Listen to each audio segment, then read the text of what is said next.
Hello everyone, welcome to the chemistry channel. So today we're going to be giving you a non-calculus based description of enthalpy. Now if you're interested in the real derivation of enthalpy, please look at the link that I've posted in the description below and click on it. So we're going to first start off by using our integrated form of the first law of thermodynamics, and the form that you're probably used to from your textbooks, which is delta U, which is the change in internal energy, is equal to the heat gained or lost by the system plus the work done on or done by the system.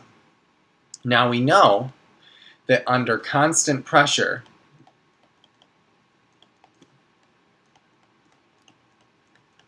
that the work is equal to negative P change in V. So we can substitute this into this equation.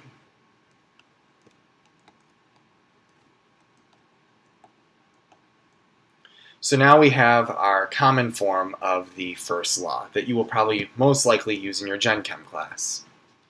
So now what we're going to do is we're going to solve for Q. So we're just going to solve for Q. And when we solve for Q, we get Q is equal to delta U plus the pressure times the change in volume.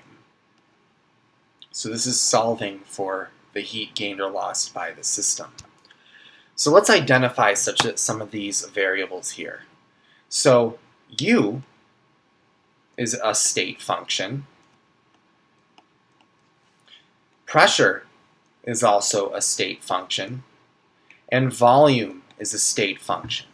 And since we have three different state functions, we can define a new state function. And this new state function is enthalpy.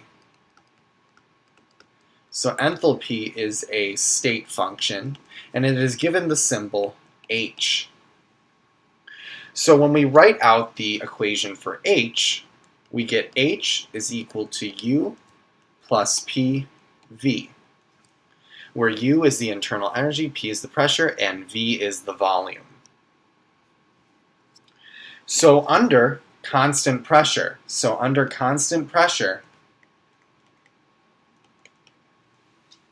we get a similar equation to the one above. It's actually exactly the same.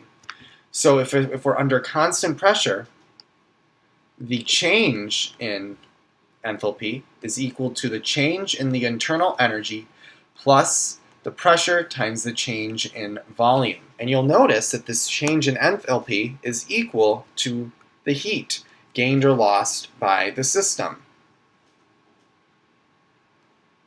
And this is a very important concept to know. So under constant pressure,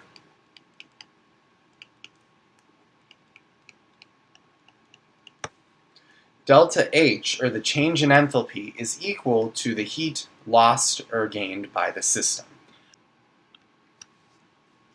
So let's draw a little table with 3 columns and 3 rows. And on the top we'll put delta H, Q, and then a little X here. So let's first talk about when heat is gained by the system.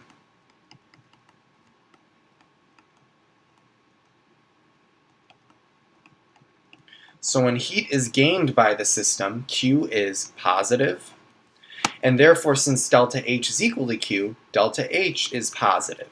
And this process is called an endothermic process.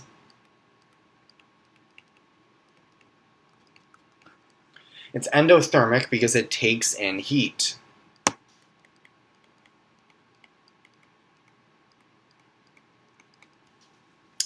So what about when heat is lost?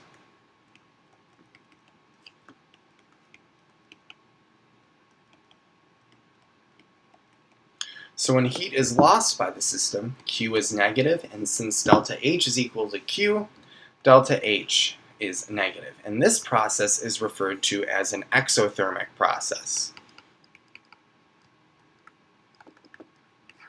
And this means it loses heat. The system loses heat. So that is it for enthalpy for this video. And in the next video, we're going to be applying our ideas of enthalpy. So I hope this cleared some things up for you, and I hope to see you in the next one.